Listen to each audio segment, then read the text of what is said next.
అందరికీ రాఖీ పౌర్ణమి శుభాకాంక్షలు. మన శాంతి నిలయంలో కూడా రాఖీ వేడుకలు అంగరంగ వైభవంగా జరిగినాయి. వాటిలో భాగంగా వెంకటేశ్వర స్వామివారు కలియుగ ప్రత్యక్ష దైవంగా మనందరినీ కూడా అనుగ్రహిస్తూ ఉన్న క్షేత్రం తిరుమల. అలాగే స్వామివారు కలియుగ ప్రత్యక్ష దైవంగా మనకి దర్శనాన్ని ఇస్తూ ఉన్నారు అక్కడ. అలాగే మనం ప్రతిష్ఠ చేసుకున్న శ్రీ వెంకటేశ్వర స్వామివారు యొక్క శాంతి నిలయంలో రాఖీ వేడుకల్లో భాగంగా ముందుగా మూలమూర్తి స్వామివారి దగ్గర అమ్మవారికి సమర్పించే పట్టు వస్త్రాన్ని, అలాగే విధంగా పసుపు కుంకాన్ని, ఒక పుష్పాన్ని ఉంచి స్వామివారి ప్రతిరూపంగా స్వామివారి ఉత్సవమూర్తులను విశేషమైన ఆభరణాలతో అలంకరించుకుని తిరుచి మీద వేంచేపు చేసుకుని అక్కడ నుండి బయలుదేరి మన ఆలయంలోనే, మన శాంతి నిలయంలోనే అమ్మవారు వేంచేసి ఉన్న స్థానానికి వెళ్ళి స్వామి రాఖీ కట్టించుకునే కార్యక్రమం అనేది జరుగుతుంది. అదేంటండి అమ్మవారికిను స్వామికి రాఖీ కడుతున్నారేంటి అని అనుకోవచ్చు విజయవాడ కనకదుర్గమ్మకు. అయితే మనకు మధురై మీ అందరూ కూడా గుర్తే ఉంటుంది. మధురైలో మీనాక్షి అమ్మవారి యొక్క కన్యాదానం చేసింది సాక్షాత్తు శ్రీమన్నారాయణుడు. అలాగే శ్రీమన్నారాయణుడు అమ్మవారికి సోదరుడు అవుతాడు. అలాంటి సోదరి భావంతో ఉన్న ఇద్దరూ కూడా ఈరోజు తన అన్న అయిన విష్ణుమూర్తి స్వరూపంలో ఉన్న వెంకటేశ్వర స్వామి వారికి అమ్మవారు పార్వతీదేవి దుర్గా అమ్మవారి స్వరూపంలో వేంచేసి, అలాగే మీనాక్షి అమ్మవారిగా కూడా ఆమె ఉండి ఈ యొక్క కార్యక్రమాన్ని స్వీకరిస్తూ ఉన్నారు స్వామి అమ్మవార్లు. ముందుగా ఈ విధంగా వేంచేపు చేసుకున్న తర్వాత స్వామి అమ్మవార్లను పక్కపక్కన వేంచేపు చేసుకుని అక్కడ ఇద్దరికీ విశేషమైన కార్యక్రమాలు అయితే జరుగుతున్నాయి. ఆ అమ్మవారి చేతుల మీదుగా స్వామికి తిలకధారణ జరుగుతున్నది. ఆ తర్వాత హారతి, ఆ తర్వాత రాఖీ రక్షాబంధన కార్యక్రమం, ఆ తర్వాత స్వామివారికి తీపి తినిపించటం, తర్వాత మంగళహారతి, తర్వాత అమ్మవారికి అక్షంతలు వేయటం స్వామి, అలాగే స్వామి తెచ్చిన ఆ యొక్క పసుపు కుంకాన్ని అమ్మవారికి సమర్పించడం అనేది జరుగుతుంది. ఈ రాఖీ పౌర్ణమి ఏమిటి అనగా అన్నలు చెల్లెలకు రాఖీ కడుతూ ఉంటారు. ఈ రాఖీ అంటే ఏమిటంటే కనుక రక్షగా, అంటే ఇప్పుడంటే రాఖీ అంటున్నారు కానీ అప్పుడు రక్ష అంటారు. ప్రతి అన్న బాగుండాలి, మా అన్న బాగుండాలి అంటూ కోరుకునేది ఒక ఆడపిల్ల మాత్రమే. ప్రతి ఇంటికి కూడా ఒక ఆడపిల్ల కంపల్సరీ ఉండాల్సిందే, ఉంటుంది కూడా.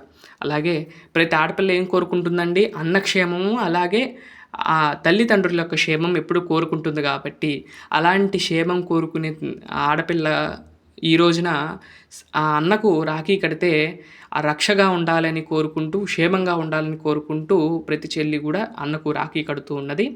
అదేవిధంగా స్వామివారి క్షేమం కోసం ఆ విజయవాడ కనకదుర్గమ్మ తన అన్నకు రాఖీ పౌర్ణమి సందర్భంగా రాఖీని ధరింపచేస్తూ ఉన్నది.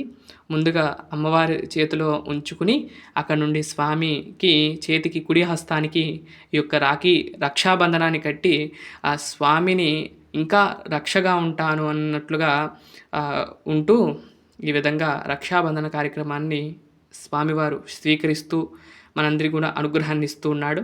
చిరునవ్వులు చిందిస్తూ తన తోడబుట్టిన చెల్లి దగ్గర ఎంతో ఆప్యాయతంగా స్వామి ఉంటూ ఈ యొక్క రక్షాబంధన కార్యక్రమాన్ని స్వీకరించడం జరిగింది.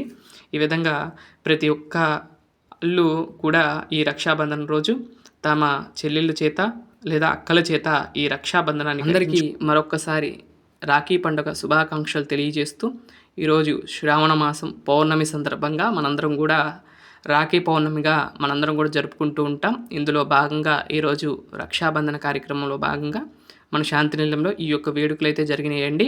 ఎలా అనిపించిందో తప్పకుండా కామెంట్ చేయండి. ఆ అమ్మవారికి అలాగే స్వామివారికి తీపి తినిపించి ఆ తర్వాత ఇక్కడ నుండి మళ్ళీ మూలమూర్తికి కూడా అమ్మవారు రాఖీని పంపించి అక్కడికి నా ద్వారాగా, అంటే ఇక్కడ ఏంటి నేను కడుతున్నాను అనుకోవచ్చు, ఎవరైతే పూజ చేస్తారో వారిని ఏమంటారంటే కనుక అమ్మవారికి లేదా స్వామివారికి ప్రతిరూపంగా భావిస్తూ ఉంటాం కదా. అలా అమ్మవారి యొక్క తరపున, అమ్మవారి యొక్క ప్రతినిధిగా నేను వెళ్ళి ఆ రాఖీనైతే స్వామికి అలంకరించడం జరుగుతుంది. అంతేగాని అక్కడ నేను కడతాం కాదండి. ఎప్పుడైనా ఆలోచించి గుర్తుంచుకోండి. ఎలా అంటే మన ఆలయాల్లో మంగళసూత్ర ధారణ లేదంటే కళ్యాణం అంతా కూడా ఒకళ్ళు ఉండి పూజారి గారు చేస్తుంటారు. ఎందుకు అంటే కనుక అమ్మవారి యొక్కకి రక్షాబంధనం కట్టేటప్పుడు స్వామివారి తరపున కానీ, అమ్మవారి తరపున కానీ ఒకళ్ళు ఉండి ఈ యొక్క తంతుని నిర్వర్తిస్తూ ఉంటారు.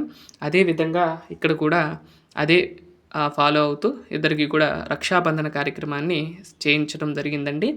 మీరందరికీ కూడా మరొక్కసారి రాఖీ పౌర్ణమి శుభాకాంక్షలు తెలియజేస్తూ ఎవరెవరు ఎలా కట్టుకున్నారు ఏంటనేది కూడా తప్పకుండా కామెంట్ చేయండి. లేనివారు ఎవరు కూడా బాధపడకండి. ఆ అమ్మవారి దగ్గర పెట్టి ఆ రాఖీని మీరైనా ధరించుకోండి. అలాగే ఎవరైతే తమ్ముళ్ళు లేరని బాధపడుతున్నారో వారు సాక్షాత్తు వైకుంఠ వాసుడైన శ్రీ వెంకటేశ్వర స్వామి వారి యొక్క శ్రీహస్తానికి కట్టి వారిని కూడా ఆయన ఆశీర్వాదం కూడా మనం తీసుకోవచ్చు. ఏది లేదండి, మనం రక్షగా ఉండేటట్లుగా చేయమని కోరుకుంటూ మనం చేసే ఈ యొక్క చిన్న కార్యక్రమం ఎలా అనిపించిందో తప్పకుండా కామెంట్ చేయండి. ఈ రాఖీ పౌర్ణమికి ఈ విధంగా అయితే చేసుకోవడం జరిగిందండి. మీరు కూడా ఎలా చేసుకున్నారు, ఎలా జరుపుకున్నారని తప్పకుండా కామెంట్ చేయండి. అలాగే ఈరోజు దంద్యాల పౌర్ణమిగా అని కూడా పిలుస్తారు. ఎందుకంటే కొత్త యజ్ఞోపవీతాలు కూడా మార్చుకుంటూ ఉంటారు. ఎందుకు అంటే కనుక మన పెద్దల్ని స్మరించుకుంటూ మనం ఇంకా శక్తి పొరగాలి అని. ఈ మధ్యలో మనం ఈ సంవత్సరంలో ఏదైనా కార్యక్రమాలు చేసినా అవన్నీ కూడా దోషాలు ఏమన్నా ఉన్నా పోవాలని చెప్పి ఈ రోజున అలా చేస్తారు. అలాగే మా చెల్లి కూడా ఈరోజు రాఖీ పౌర్ణమి సందర్భంగా నాకు రాఖీ అయితే కట్టడం జరిగిందండి. ఇక్కడ ఆ విజువల్స్ అయితే మీరు చూస్తూ ఉన్నారు. ఈ విధంగా రాఖీ పౌర్ణమి సందర్భంగా మేమైతే ఎలా జరుపుకున్నాం, మీరు కూడా ఎలా జరుపుకున్నారు ఏంటనేది తప్పకుండా కామెంట్ చేయండి. ఈ విధంగా మన శాంతినిలయంలో శ్రీనివాసుడికి ముందుగా స్వామివారికి, అమ్మవారికి రాఖీ పౌర్ణమి సందర్భంగా చేసిన తర్వాతే మేమైతే చేసుకోవటం జరిగిందండి. చాలా అద్భుతంగా అనిపించింది. స్వామికి జరిగిన తర్వాత మేము చేసుకోవటం కూడా ఒక బెస్ట్ ఎక్స్పీరియన్స్ అనే చెప్పుకోవచ్చు. ఆయనకు కట్టిన తర్వాత నాకు అయితే కట్టిందండి రాఖీ అనేది. చాలా అద్భుతంగా అనిపించింది ఈరోజు మాత్రం స్వామివారికి కట్టడం. గత 3 సంవత్సరాల నుండి కూడా నేను ప్రతి సంవత్సరం కూడా రాఖీ పౌర్ణానికి స్వామివారికి రాఖీ కట్టించటం అనేది మాత్రం నేను చేస్తున్నాను. విజయవాడ కనకదుర్గమ్మ నుండి వెంకటేశ్వర స్వామివారికి కట్టడం అనేది జరుగుతున్నది. ఈ విధంగా ఇవన్నీ కూడా ఇచ్చుకోవడం జరిగింది. ఇక్కడ నుండి కొన్ని ఫోటోలు వస్తాయి చూడండి. ఆ స్వామి అమ్మవార్ల యొక్క ఆ ఫోటోలు కానీ ఆ వీడియోలు చూస్తుంటే చూడాలి అన్నట్లుగా అనిపిస్తున్నది. చూసారా ఎంత బాగుందో కదండి. మీకు కూడా ఎలా అనిపించిందో తప్పకుండా కామెంట్ చేయండి.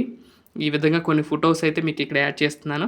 అందరికీ రాఖీ పౌర్ణమి శుభాకాంక్షలు తెలియజేస్తున్నాను. ఎలా అనిపించిందో ఈ వీడియో అనేది తప్పకుండా కామెంట్ చేయండి.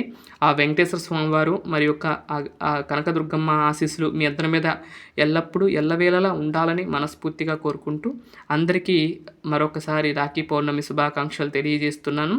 విజయవాడ కనకదుర్గమ్మ ఆశీస్సులు మీ మీద ఎల్లప్పుడూ ఉండాలని కోరుకుంటూ ఉన్నాను. ఇదండి ఈరోజు వీడియో. మీకు కనుక ఈ వీడియో కనుక నచ్చితే లైక్ చేయండి, షేర్ చేయండి, సబ్స్క్రైబ్ చేయండి. వీడియోని చివరి వరకు చూసినందుకు మీ అందరికీ కూడా అనేక ధన్యవాదాలు తెలియజేస్తున్నాను. ఈ వీడియో చూసిన ప్రతి ఒక్కరికి కూడా ఆ యొక్క అమ్మవారి యొక్క ఆశీస్సులు ఉండాలని కోరుకుంటున్నాను. ఇదండి ఈరోజు వీడియో. మరొక మంచి వీడియోతో రేపటి వీడియోలో కలుస్తాను. అంతవరకు సెలవు. నమస్కారం. ఓం నమో వెంకటేశాయ. ఓం శ్రీ దుర్గాయే నమః. ఓం నమో నారాయణాయ. ఓం నమః శివాయ. ఓం నమో వెంకటేశాయ. ఓం నమో వెంకటేశాయ.